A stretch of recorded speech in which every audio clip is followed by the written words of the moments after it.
全新的特斯拉 Model 3于9月1号正式发布了。那新款的特斯拉 Model 3跟之前的老款比有什么区别呢？未来新款的 Model 3什么时候会降价？大概会降多少钱？今天这期视频学长就来给大家全面的分析一下新款的特斯拉 Model 3。那这期视频时间可能会有点长，如果你近期想考虑购买特斯拉 Model 3的话，这期视频建议你先收藏下来，看看学长预测的到底准不准。我们先来看一下全新的 Model 3外观跟内饰。那从外观上来看，跟老款总体来看，外观的区别并不大，主要就是前后的尾灯样式有所区别。新款 Model 3的灯组更加的犀利有神，那比之前的老款那种呆萌萌的大眼睛要好看不少，这也符合目前当下的汽车设计潮流。除了车灯以外，外观上新老款就没有其他能让人一眼就分辨出来的区别了。那就连轴距，新老款的 Model 3都是2875毫米。那内饰方面，新款的 Model 3增加了环抱式的256色氛围灯，还有后排的8英寸娱乐屏。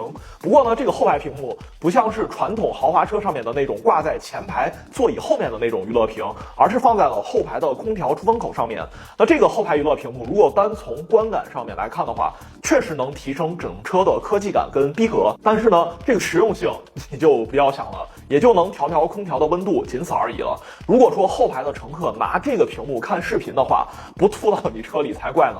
除了这个以外呢，新款的 Model 3还增加了前排的座椅通风，扬声器跟安全气囊的数量也增加了，这几点要给绝对的好评。内饰设计上，除了这几点的正面升级以外呢，新款 Model 3可以说其他方面全部都是反向升级了。首先就是新款的 Model 3取消了转向灯的拨杆，那把转向灯的功能集成在了方向盘的按键上面。除此以外呢，还取消了老款的怀档。你要是想挂档的话，必须要在中控的大屏幕里面去操作，麻烦就算了，关键是操作的逻辑跟我们正常的自动挡车型也不太一样。新款的 Model 3在屏幕里面往上滑是前进，往下滑是倒车，这跟我们大部分的家用车往后拉是 D 档，往前推是 R 档，刚刚好是相反的。那如果你刚接触这台车，肯定是需要适应一下的。这时我知道肯定很多兄弟就要有疑问了，那这个车的车机屏幕黑屏死机了该怎么办呢？难道车就不能开了吗？那这倒不会啊，新款的 Model 3在传统的天窗眼镜盒这个位置上给你设计了感应式的档位实体键，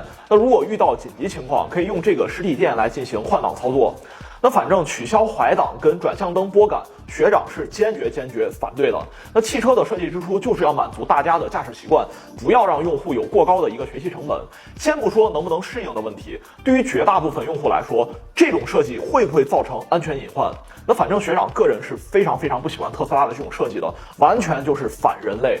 那从新款特斯拉 Model 3开始呢，特斯拉又进一步的落实了自己的极简风，可以说是一步一步在试探各位用户的底线。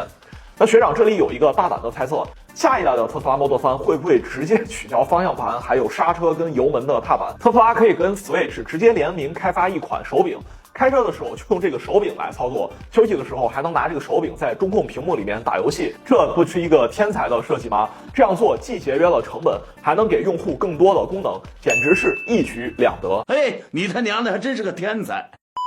那以后特斯拉要是采纳了学长的这个方案，记得给我打点钱哦。那聊完设计以后，我们再来看一看车本身有哪些提升。那首先最大的提升就是新款的 Model 3续航里程变长了。低配的后驱版续航里程从以前老款的556公里提升到了606公里，高配的四驱版续航从老款的675公里提升到了新款的713公里。不过大家要注意的是，新老款的 Model 3电池容量是一样的，新款 Model 3的续航更长，应该是优化了风阻跟电耗。除此之外呢，新款的 Model 3还增加了前后车窗的双层夹胶玻璃，底盘也有所优化，整体开起来的质感跟老款应该是有所提升的。当然了，这些都是官方的宣传，最新款的 Model 3学长还没有自己去试驾过。至于最终的体验到底会比老款的 Model 3强多少，这个必须要试驾后学长才能下结论。前面的这些资讯，我相信大家在网上最近都看到很多了。接下来就是重头戏，价格的预测跟购买建议。新款 Model 3从刚才学长的分析，大家应该都能看出来，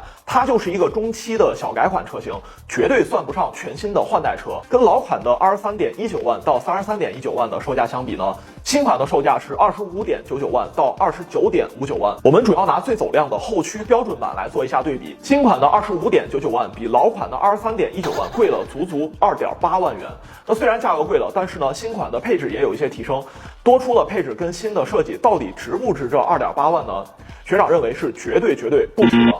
那下面的内容就是本期视频的重点了。如果你对 Model 3感兴趣的话，近期想购买一定要仔细听好了。学长认为，新款的 Model 3上市定这个价，主要是为了凸显 Model Y 的性价比。那毕竟新款的 Model 3上市的时候，产能还没有完全的释放，一开始就定一个特别低的价格，订单收太多又交不了车，那不如直接提高定价，增加利润，让少部分对价格不那么敏感的客户率先的尝一尝鲜，顺便促进一下 Model Y 的销量。Model Y 的后驱标准版只比新款的 Model 3后驱版贵4000块钱。那如果你是消费者，你会选择 Model Y 呢，还是选择新款的 Model 3？那答案肯定是显而易见的，大部分人都会选择 Model Y。那学长为此还专门咨询过特斯拉的销售，现在老款的 Model 3已经停产了，而且大部分地区老款已经没有库存了。现在你要是订新款的 Model 3的话，提车最早也要到今年的10月中下旬了。那新款的 Model 3比老款涨价了2.8万，日后铁定一定会降价，而且降价幅度之大，速度之快，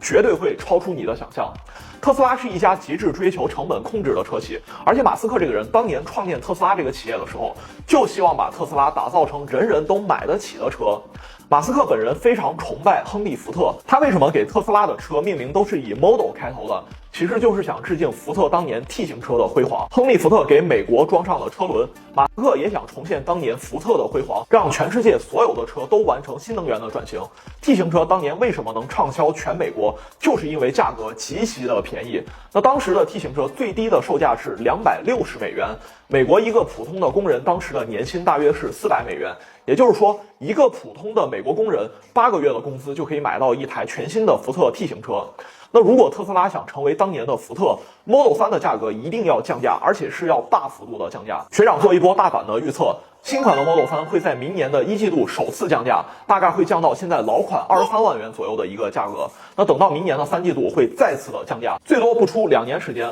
，Model 3的价格就会降到20万以内。你如果不信的话，可以收藏本期视频。如果说学长预言正确的话，你到时候再回来评论区留言。那如果说学长预测错了，你也可以回来在评论区尽情的嘲讽我。特斯拉本身是一个极其看重市占率的企业，而且本身特斯拉跟上海市政府还有对赌协议在身。在中国如今的新能源汽车市场，面对消费下行，新能源汽车早就是存量博弈的时代了。特斯拉降价，我们最应该感谢的是我们中国的这些自主品牌，在这个刺刀见红的市场，现在还能存活下来的国产新能源品牌，可以说都是从尸山血海里拼杀出来的。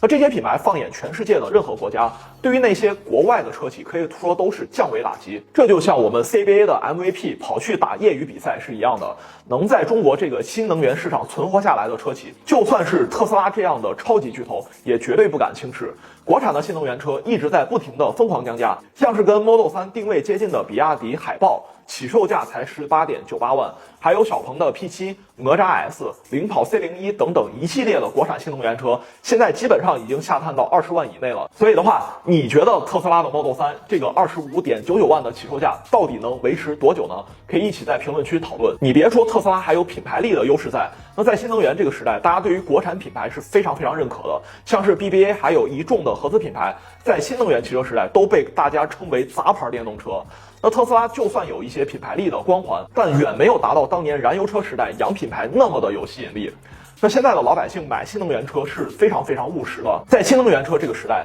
产品力跟价格才是真正的杀手锏。所以学长给出的结论就是，如果你近期想买特斯拉的话，学长建议买 Model Y 的性价比其实是更高的。如果你不着急的话，最好等到明年的1季度，到时候新款的 Model 3肯定会降价。等新款的 Model 3降到了23万附近，学长认为就可以考虑入手了。当然了 ，Model 3这款车的最终价格一定会在2年之内降到20万以下。不信的话，大家可以收藏一下这期视频，坐等学长被打脸。那看到这儿的兄弟们，难道不给学长一个一键3连支持一波吗？毕竟我给想买特斯拉 Model 3的你省了好几万呢。